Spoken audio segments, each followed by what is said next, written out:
Allah de nous avoir permis pendant cette demi-heure de s'élever spirituellement. Il nous a vraiment permis de s'élever, et moi je vais un peu redescendre un peu sur des aspects pratiques du jeûne pour vous résumer le principe, les grands principes du jeûne, et vous permettre par la suite, Inch'Allah, de poser des questions. Bien sûr, les questions peuvent concerner l'aspect spirituel comme l'aspect juridique que je vais développer. Il existe trois types de jeûne. Le jeûne obligatoire, comme le jeûne du mois de Ramadan. Le jeûne recommandé, comme le fait de jeûner 3 jours par mois, ou jeûner lundi et jeudi par exemple, ou jeûner le jour de Arafat, le jour de Ashura, des jours que le prophète sallallahu alayhi wa sallam nous a conseillé de jeûner. Il nous a conseillé, il ne nous a pas obligés. Le seul jeûne obligatoire, c'est le jeûne du mois de Ramadan, ou quand une personne fait une promesse à Dieu de jeûner, ça devient pour elle obligatoire. Aussi, il y a le jeûne expiatoire, c'est-à-dire pour compenser une faute. Comme vous le savez, certaines fautes, certains péchés, on doit les compenser, soit par donner de l'argent aux pauvres, soit par jeûner, soit par libérer des esclaves, soit par d'autres moyens que l'islam nous a mis à disposition pour effacer nos péchés. Donc le jeûne expiatoire qui sert à expier les fautes et les péchés. La personne en état de jeûne doit s'abstenir de toutes al-muftirat. C'est quoi al-muftirat? Je vais résumer un peu toutes al-muftirat. Ce qui annule le jeûne, c'est al-muftirat. D'abord, manger, boire, avaler volontairement un objet, fumer, mastiquer de la gomme, du chewing-gum, et les choses que vous savez tous, généralement ça s'inscrit dans ce cadre-là, le fait de manger quelque chose, d'avaler quelque chose. Le deuxième aspect, c'est l'aspect sexuel, le fait d'avoir un rapport intime avec son conjoint ou de provoquer la jouissance sexuelle. Les deux, la nourriture comme la jouissance, sont le thème de la privation pendant le mois de Ramadan. Il y a 2 règles basiques et fondamentales pour le jeûne. D'abord l'intention, et deuxièmement s'abstenir des al-muftirat que je viens de citer. Donc certains jeûnent par tradition, parce que leurs parents jeûnent, eux ils jeûnent par tradition. L'islam nous demande de jeûner pour avoir la satisfaction d'Allah subhanahu wa ta'ala. Et donc, quand je jeûne, je dois, en mon fort intérieur, avoir l'intention de jeûner et de le faire uniquement pour Allah subhanahu wa ta'ala. Donc l'intention, comme vous le savez, pour tous les actes, elle est obligatoire. Pour tous les actes d'adoration, elle est obligatoire. Si quelqu'un se lave par exemple les mains, se rince la bouche, se lave le nez, le visage, les bras, mais sans formuler l'intention avant de le faire, de faire ses ablutions, mais ce n'est pas considéré comme des ablutions. Il faut, avant de faire un acte d'adoration, avoir l'intention de le faire. Le jeûne, c'est exactement pareil.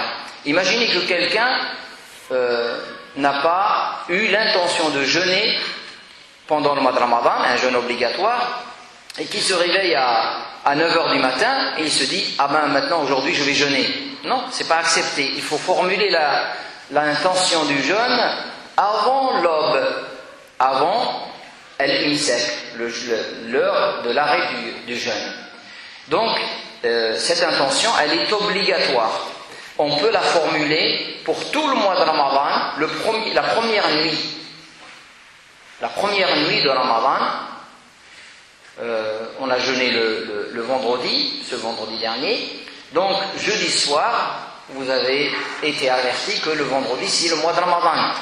Donc, quand vous êtes réveillé pour manger sahur, vous avez formulé l'intention de jeûner tout le mois de Ramadan.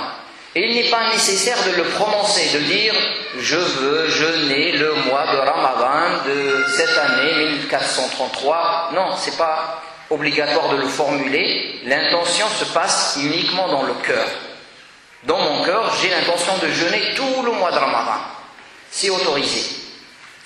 Mais l'idéal, c'est que chaque soir, en se réveillant pour suhour, le fait de se réveiller pour suhour, c'est justement en soi formuler une intention. Quand je me réveille pour le suhour, c'est pas pour manger le lendemain matin, c'est pour jeûner le lendemain matin. Donc, ça fait partie des éléments qui me permettent d'avoir l'intention. Avoir l'intention de faire le jeûne, le premier jour, comme je viens de le dire, vaut pour tout le mois de Ramadan, mais il est recommandé de le faire chaque soir. Pour le jeûne volontaire, contrairement au jeûne obligatoire, il faut formuler l'intention avant l'aube pour le jeûne obligatoire. Pendant l'année, si je veux jeûner un jour volontairement, ce n'est pas nécessaire. Comme je dis tout à l'heure, je me réveille à 9h du matin et j'ai rien mangé et je veux jeûner ce jour-là, je formule l'intention à ce moment-là et je continue ma journée sans manger et je suis en état de jeûne. Contrairement au jeûne obligatoire de Ramadan. Le jeûne volontaire n'est pas soumis à l'intention à l'aube. Je peux formuler l'intention même à midi, si j'ai rien mangé avant. Donc ça c'est le premier élément du jeûne. Le deuxième c'est l'abstention. L'abstention, ne pas manger, ne pas boire, s'écarter de toute al-muftirat, du lever de l'aube, de salat al-fajr, quand l'adhan de l'fajr, c'est le moment où il faut obligatoirement s'arrêter de manger et de boire. Et jusqu'au maghrib. Le maghrib c'est le moment où on peut rompre notre jeûne. Donc c'est ça, l'abstention et l'intention. C'est les deux éléments obligatoires du jeûne. Contrairement à la prière, par exemple, on trouve les obligations de la prière sont 16 ou 17, les obligations des ablutions sont aussi 10 ou 11, ainsi de suite, mais le jeûne c'est simple, avoir l'intention et s'abstenir des muftirat. Qui doit jeûner? La personne soumise au devoir du jeûne doit être d'abord une personne musulmane. Allah n'accepte pas les œuvres de ceux qui ne sont pas musulmans. Les adorations islamiques faites par quelqu'un qui n'est pas musulman ne sont pas acceptées. Mais si un non-musulman veut jeûner pour connaître et pour essayer, ça peut être une proposition, s'il veut jeûner pour connaître la religion musulmane ou il s'intéresse à l'islam, on ne va pas lui dire non, c'est interdit pour toi de jeûner. On le laisse jeûner. Il va au moins essayer un jour, il va voir que c'est quand même spirituellement quelque chose d'important. Donc, d'abord, pour les musulmans, un musulman pubère, donc il a atteint l'âge de la puberté, le jeûne n'est pas obligatoire pour les enfants. Mais il est bien de les habituer à jeûner de temps en temps, un jour par-ci, un jour par-là. Quand l'enfant veut jeûner et qu'il est motivé, on l'aide, on lui donne aussi, on le motive par des cadeaux, pour qu'il jeûne de temps en temps, pour qu'il s'habitue à jeûner. Et quand il atteint l'âge de la puberté, le jeûne devient pour lui facile. Il ne faut pas attendre que l'enfant atteigne l'âge de la puberté et lui dire maintenant tu dois jeûner 30 jours. C'est la méthode islamique, même pour la prière. La prière ne devient obligatoire que à l'âge de la puberté. Mais le prophète sallallahu alayhi wa sallam nous dit apprenez la prière à vos enfants à 7 ans, ordonnez-leur la prière à 7 ans et punissez-les s'ils ne la font pas à 10 ans. Comme ça, quand l'âge de la puberté arrive, l'enfant il a déjà assimilé la prière. C'est exactement pareil pour le jeûne, mais faites attention à l'organisme des enfants. Si un enfant qui est très petit, il ne faut pas lui demander de jeûner. Faites attention à leur santé, bien sûr. Donc, pubère, saint du corps et de l'esprit. Le jeûne n'est pas obligatoire pour le malade, pour la personne âgée ou un malade mental. Donc, le jeûne est obligatoire pour une personne saine de corps et d'esprit. Je vais un peu détailler par la suite, Inch'Allah. Résident, une personne résidente, le jeûne n'est pas obligatoire pour le voyageur. Quelqu'un qui est en voyage peut jeûner comme peut ne pas jeûner. Je vais en parler tout à l'heure. Donc, c'est pour une personne qui réside à un endroit donné. Nous, j'habite Valence, je suis à Valence, je dois obligatoirement jeûner. J'habite Valence, j'ai un voyage à Paris. Si ce voyage est pénible pour moi, je peux ne pas jeûner.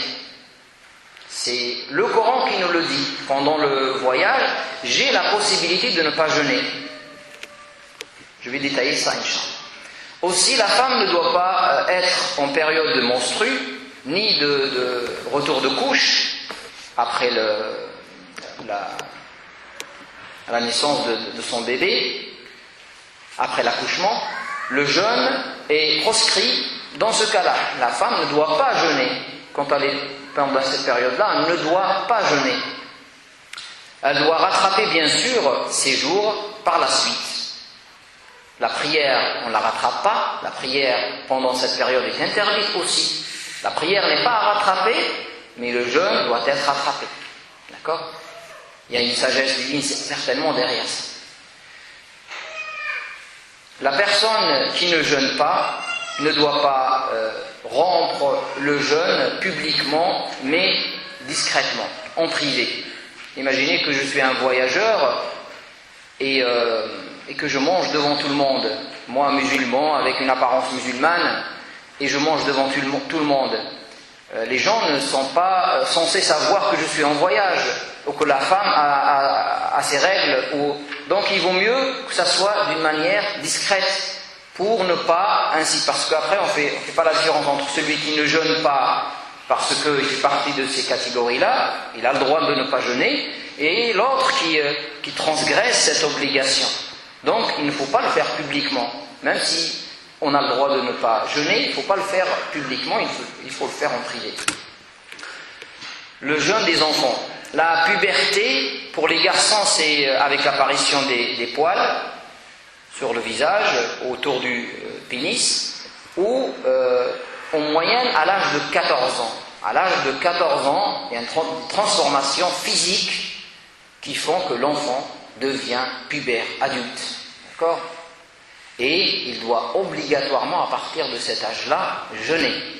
Pour la fille, quand elle commence à avoir ses règles, elle devient pubère, elle doit obligatoirement jeûner.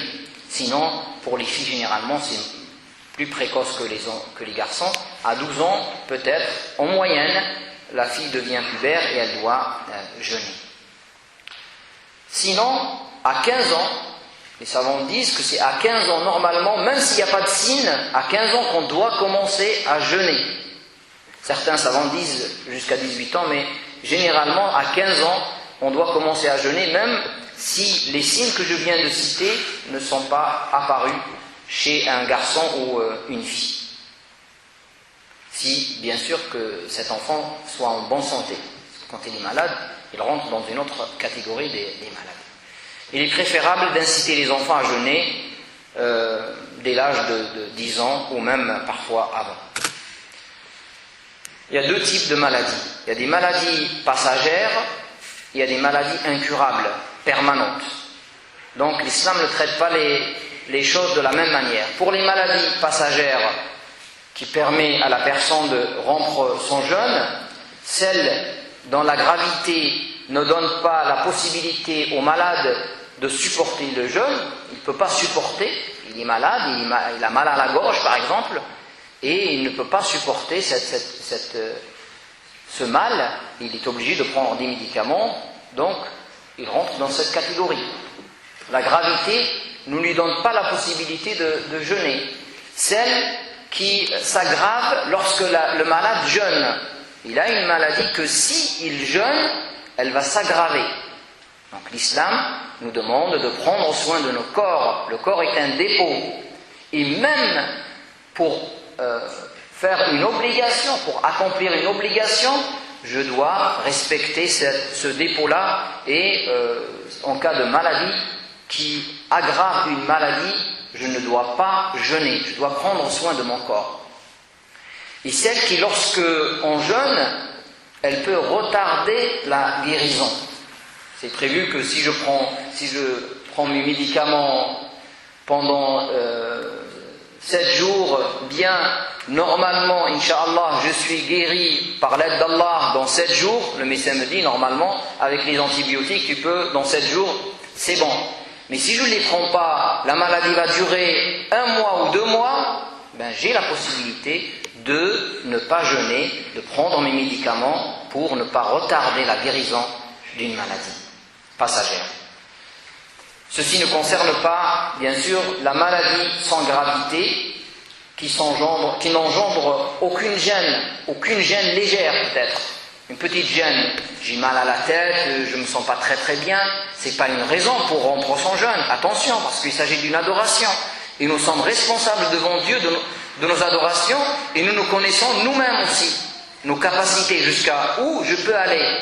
Et il faut faire attention quand c'est une petite maladie passagère, et que je suis certain que si je fais un effort, certes, le jeûne est difficile. Ne pas manger pendant 17 heures, c'est difficile pour tout le monde. Même ceux qui sont en bonne santé, parfois c'est difficile. Donc, il ne faut pas choisir toujours le chemin de la facilité, mais jeûner si la maladie, comme je viens de le dire, ne rentre pas dans les 3 catégories ici. Et qui n'est pas aggravée par le jeûne. Pour savoir si une maladie est compatible avec le jeûne ou pas, 2 choses. D'abord l'expérience. Par expérience, tu as une allergie, et par expérience que tu sais que si tu jeûnes pendant cette période d'allergie, tu es sûr de ne pas continuer, de ne pas pouvoir jeûner jusqu'au bout. Ben, si tu as de l'expérience et tu te connais, il vaut mieux ne pas jeûner. Maintenant, la deuxième méthode, c'est le médecin, digne de confiance. Et l'idéal, même si la majorité des savants disent un médecin digne de confiance, même s'il n'est pas musulman, on prend son avis en considération, mais l'idéal c'est que ce médecin soit musulman, parce que le médecin musulman connaît la réalité, connaît le jeûne, parce que les autres, parfois, ils conseillent aux gens de ne pas jeûner juste pour une petite maladie. Pour un petit bobo, il lui dit non, c'est pas la peine de jeûner, jeûner 17 jours c'est énorme, comment ça se fait de ne pas boire, ne pas manger et ne pas boire encore pendant 17 heures, c'est beaucoup, l'organisme est perturbé et tout, mais en réalité nous on sait que c'est complètement possible et qu'on le fait avec plaisir. Donc un médecin de préférence musulman, mais un médecin non musulman, s'il est digne de confiance, il connaît l'islam un peu ou notre contexte et qu'il est sensibilisé à ce point-là, je peux prendre son avis en considération. Si un médecin me dit non, c'est grave pour vous, voilà pourquoi, parce que si vous jeûnez et que les arguments qu'il me donne sont convaincants, je peux prendre son avis en considération et ne pas jeûner. Et c'est bien de demander aussi à un imam pour confirmer l'avis du médecin. Le voyageur, pendant le mois de Ramadan, peut choisir, il a le choix. Le voyageur a le choix. Pendant une expédition, le prophète sallallahu alayhi wa sallam, avec certains de ses compagnons, jeûnaient, et d'autres compagnons ne jeûnaient pas. Pourtant, c'était la même expédition. Ils allaient au même endroit. Ils subissaient les mêmes difficultés. Certains ont choisi de jeûner, d'autres ont choisi de ne pas jeûner. Et le prophète sallallahu alayhi wa sallam n'a pas dit aux autres, mais pourquoi toi tu n'as pas jeûné? Tu es pourtant en bonne santé. Non, il n'a fait de remarques à aucun de ses compagnons. Ceux qui ont jeûné, ont jeûné. Ceux qui n'ont pas jeûné, le prophète ne leur a fait aucune remarque. Donc, ça montre que nous avons la possibilité. Pendant la période du voyage, on a la possibilité. Mais jeûner, c'est mieux. Si je sais que le voyage est supportable, notamment aujourd'hui avec les moyens, si je sais que le voyage est supportable pendant le jeûne, ou le jeûne est supportable pendant le voyage, je peux jeûner sans aucun problème et c'est mieux. Mais si je sens une difficulté, que je vais devoir faire ça, marcher beaucoup, et que je ne me sens pas bien pour jeûner, j'ai complètement, tout à fait le droit de ne pas jeûner et de rattraper par la suite. Cependant, jeûner, même en subissant la difficulté, est mieux que de rompre son jeûne. Le voyage considéré ici est conditionné. Quelles sont les conditions d'un voyage? C'est à peu près pareil c'est pareil pour la prière. Pour raccourcir la prière et regrouper les prières pendant le voyage, il faut que le voyage, la distance du voyage, soit au-delà de 84 km, une centaine de kilomètres. Ça c'est l'avis malikite. Et une durée de 6 jours dans un lieu précis, moins de 4 jours. Si jamais je vais quelque part, je vais rester 3 jours, j'ai la possibilité de ne pas jeûner pendant ces 3 jours. D'accord? Mais si je vais quelque part passer des vacances, rester une semaine dans un seul endroit, je ne suis plus voyageur. Je ne suis plus voyageur parce que je vais rester au-delà de 4 jours. Par contre, quand je suis sur le chemin, je vais aller à Brest par exemple pour passer mes vacances. Quand je suis sur le chemin d'ici à Brest, je suis voyageur. J'ai la possibilité de regrouper mes prières, de les raccourcir et de ne pas jeûner. D'accord? Mais une fois arrivé sur place, je ne suis plus voyageur. Sur le retour, pareil, je suis voyageur. Je peux ne pas jeûner, regrouper mes prières et les raccourcir. Donc voilà, c'est le voyage considéré comme ça, une distance et une durée. Si un voyageur choisit de ne pas jeûner, il est tenu de rattraper les jours manqués avant le Ramadan de l'année prochaine. C'est toujours comme ça. Le rattrapage doit être fait avant le Ramadan de l'année prochaine. Si jamais par négligence je dis, je ne rattrape pas mes jours avant le Ramadan de l'année prochaine, donc Ramadan arrive de l'année prochaine, je dois le jeûner parce qu'il est obligatoire, et je rattrape les jours que je n'ai pas jeûné l'année dernière, je dois les rattraper obligatoirement. Et en plus de ça, je dois donner une fidya. Je dois donner une fidya qui est nourrir un pauvre, estimé à 5 € ici en Europe. Donc, c'est toujours comme ça. Même la femme, quand elle ne jeûne pas quelques jours, elle doit les rattraper avant la Ramadan de l'année prochaine. Si jamais elle ne le fait pas, par négligence, si elle était enceinte ou qu'elle allaitait, donc là c'est une raison valable. Elle ne fait que les rattraper par la suite. Mais si elle n'avait pas de raison valable et qu'elle, par négligence, elle n'a pas rattrapé, elle doit les rattraper et payer une fidya par jour. Selon un récit de Aïcha radiyallahu anha, donc un homme demanda au prophète sallallahu alayhi wa sallam, puis-je jeûner en voyageant? Le prophète sallallahu alayhi wa sallam répondit, si tu veux jeûner et si tu veux, ne le fais pas. Voilà la réponse du prophète sallallahu alayhi wa sallam, c'était, il y a à toi de choisir selon tes capacités, selon ton choix. La maladie incurable ou l'invalidité, des maladies qui sont permanentes, ou l'invalidité. Les personnes âgées et très faibles, la personne souffrant d'une maladie chronique sont dispensées de jeûner le mois de Ramadan. Parce qu'elles ne peuvent pas jeûner. Elles ont essayé et ce n'est pas possible de jeûner. Donc, ces personnes-là doivent se poser la question. Aujourd'hui, je ne peux pas jeûner parce que le jeûne dure 17 heures. Mais quand le jeûne va durer 9 heures, par exemple en hiver, est-ce que je suis capable de jeûner ou pas? Dans ce cas-là, si je suis capable, j'ai une maladie, je suis une personne âgée, et je ne peux pas jeûner pendant l'été, mais j'ai tout à fait la possibilité, quand la journée dure uniquement 9 heures, de jeûner. Ça ne me pose pas de problème, je suis capable. Il vaut mieux jeûner rattraper le jeûne pendant l'hiver. Si je sais que je ne suis pas capable de jeûner, quelle que soit la durée, là, dans ce cas-là, la personne doit donner une fidya par jour non jeûné. Une fidya, donc nourrir un pauvre par jour non jeûné. Donc, une fidya, une compensation. C'est pas une expiation. Une expiation, c'est al-kafara, et je vais en parler tout à l'heure. Une fidya, c'est une compensation. D'accord? Et c'est 5 € par personne, comme l'ont fixé les savants. La personne qui craint de périr à cause de la faim ou de la soif peut rompre le jeûne et le rattraper. Imaginez que quelqu'un a jeûné, n'a pas pris son suhour, et à 5 heures de l'après-midi, il est complètement épuisé. Il a la possibilité de boire et de manger, ou de boire, au moins il a soif énormément, il peut boire, et pour donc ne pas, comme j'ai dit tout à l'heure, on a un droit envers nous-mêmes, envers notre corps, et il rattrape ce jour-là, uniquement.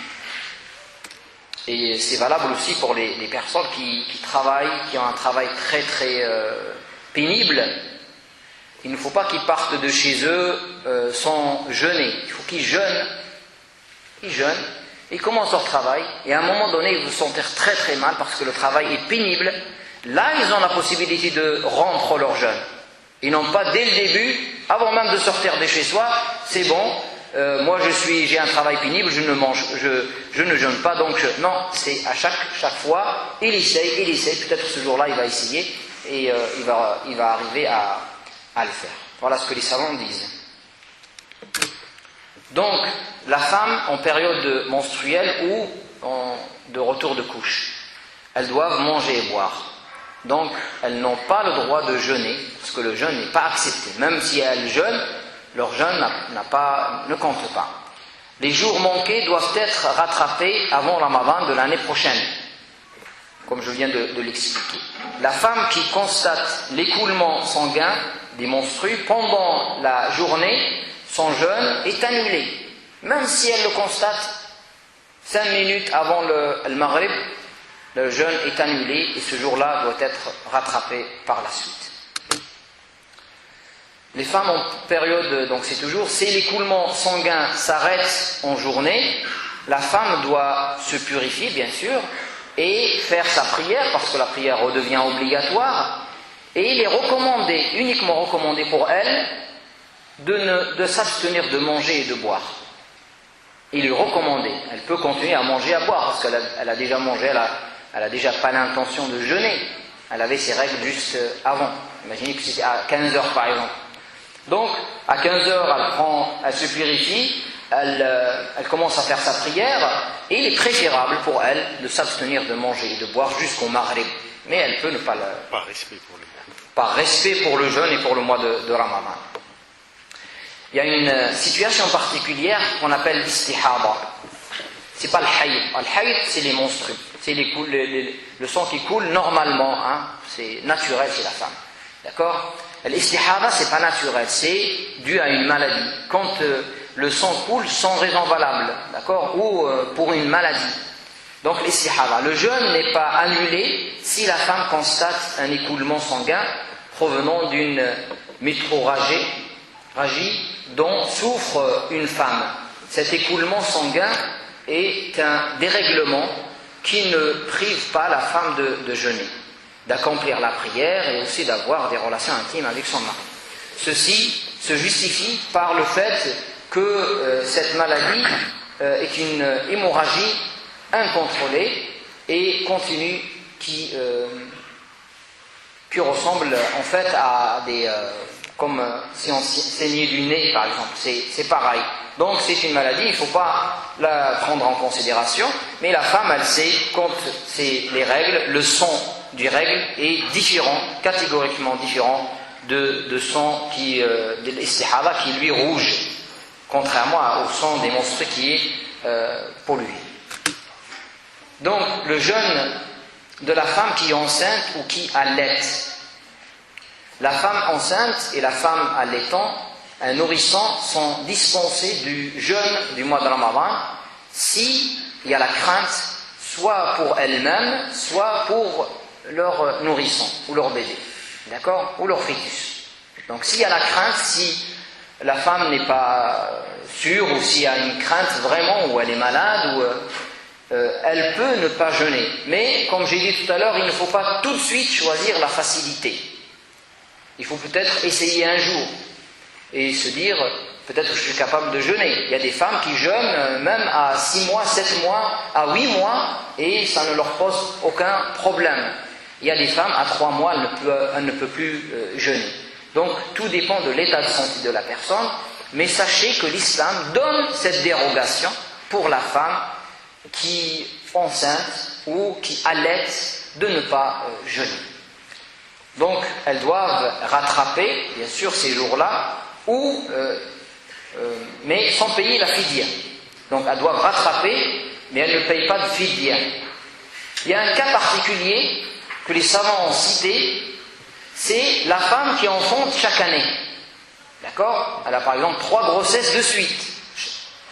Cette femme-là, elle est elle est enceinte, soit en train d'allaiter. Ici, on fait les calculs, elle va devoir rattraper 90 jours au plus au bout de 3 ans, parce qu'elle ne peut pas jeûner.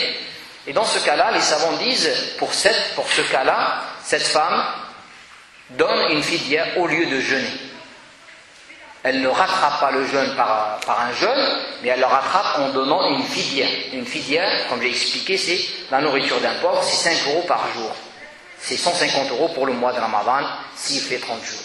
Voilà. Donc c'est un cas particulier pour une femme qui enfante chaque année, d'accord? Pendant 3 ans, par exemple, 3 grossesses de suite, les savants ont donné une dérogation pour cette femme de ne pas rejeûner, de ne pas rattraper par le jeûne, mais rattraper par une fidya.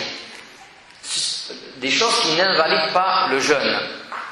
Et donc peut-être certains croient que certaines choses que je vais citer annulent le jeûne, mais en réalité, ils n'annulent pas le jeûne.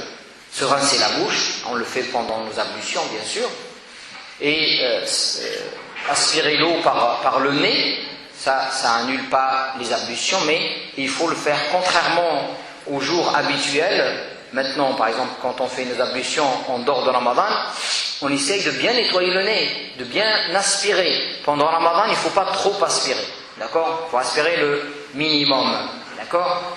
Et même en mettant l'eau dans la bouche, il ne faut pas que ça rentre jusqu'ici, il faut garder l'eau uniquement dans la bouche et la rejeter après. Et bien sûr, le reste, quand il reste quelques gouttes dans la bouche, c'est des choses que l'islam permet. Bien sûr, je peux pas, l'islam ne nous demande pas de cracher pendant une demi-heure après chaque ablution. Non, c'est des choses qui arrivent et les gouttes qui restent sont négligées et on peut les avaler sa salive après avoir fait ses ablutions. Utiliser siwak, aussi utiliser la brosse à dents, ce n'est pas interdit.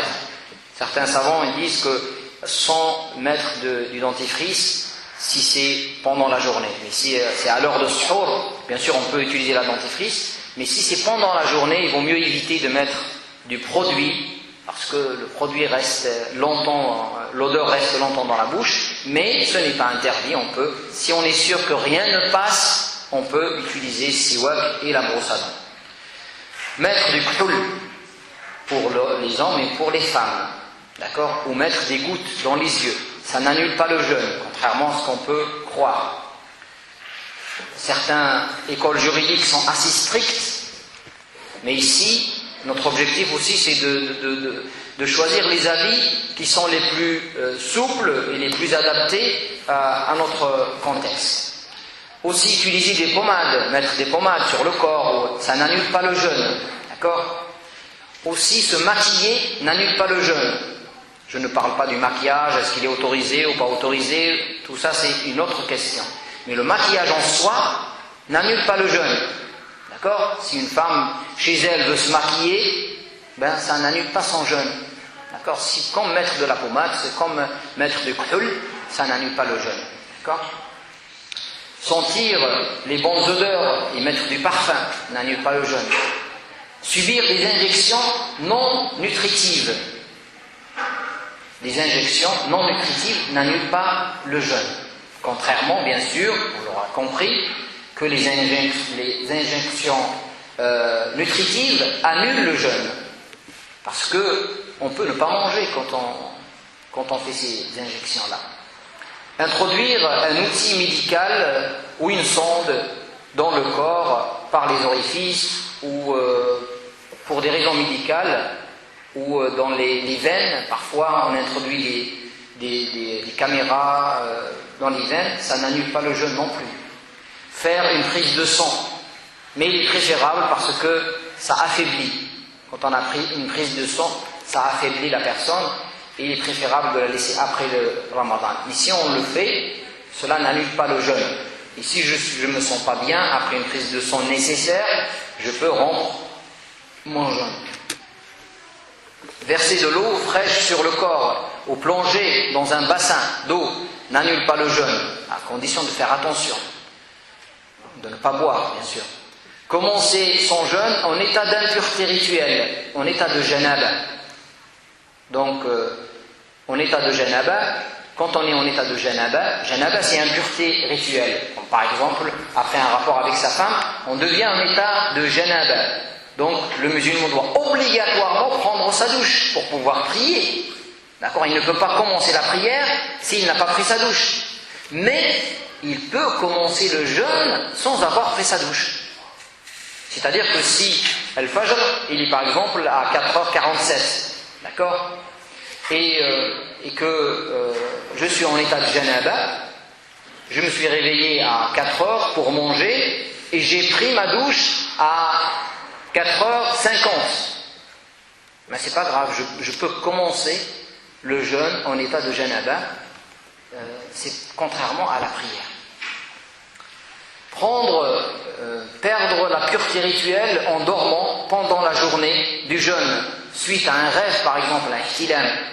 Parfois, on fait un rêve érotique par exemple, et on perd sa pureté rituelle, et dans ce cas-là, quand on est en état de sommeil, ça n'annule pas le jeûne, contrairement à ce que si on le fait quand on est réveillé, ça annule le jeûne, c'est un péché grave. Avaler de la poussière, de la fumée, une mouche par exemple, ou un moustique qui rentre dans ta bouche sans faire attention, donc ça n'annule pas le jeûne. Bien sûr, c'est involontaire. Vomir en journée de jeûne, en faisant attention à ne rien réavaler. Quand je vomis, des choses qui sortent de mon corps, de mon ventre, c'est pas un problème, mais je fais attention à ne pas avaler les restes, je rejette tout. Manger, boire par oubli. Par oubli, c'est le début de Ramadan, j'ai oublié que je jeûnais, j'ai mis un bonbon dans ma bouche, je l'ai mangé pendant 5 minutes, et après, je me rends compte, je suis en état de jeûne. Donc, dans ce cas-là, il n'y a aucun problème. C'est un oubli, il faut faire attention la prochaine fois, mais c'est Allah subhanahu wa ta'ala qui nous a donné cette nourriture, et on ne doit pas rattraper. Certains savants disent il est préférable de rattraper, mais d'autres disent non, c'est un oubli, on ne rattrape pas. D'accord ? Embrasser son épouse, si on ne craint pas d'animer son désir ou d'aller plus loin. Le fait d'embrasser son épouse n'annule pas le jeûne. D'accord ? Saigner du nez ou des gencives n'annule pas le jeûne. Mais quand on saigne des gencives, et quand il y a beaucoup de sang, on doit le rejeter, on ne doit pas l'avaler. Mais quand il y a un peu de sang, qui est négligeable par rapport à la salive, on peut avaler sa salive. Mais quand j'ai beaucoup de sang dans ma bouche, je ne dois pas l'avaler, je dois le rejeter. D'ailleurs, c'est pas bon de l'avaler, et aussi, ça peut annuler le jeûne. Al-Madi, les sécrétions libérées avant l'éjaculation du sperme, n'annulent pas le jeûne.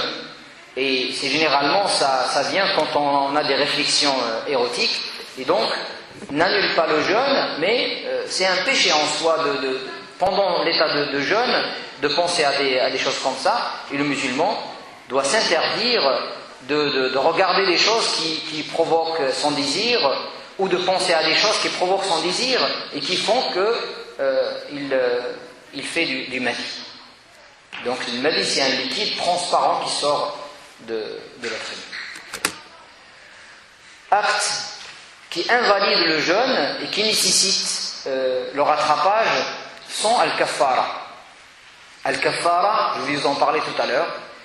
Donc, mais il y a des actes que je vais vous montrer. Ces actes-là nécessitent de rattraper, mais je ne dois pas jeûner 60 jours, par exemple, le kaffara. Donc, rompre son jeûne en étant forcé. quand quelqu'un est forcé de rompre son jeûne. D'accord? Sous la contrainte. Dans ce cas-là, il rompt son jeûne, mais il doit rattraper son kafara.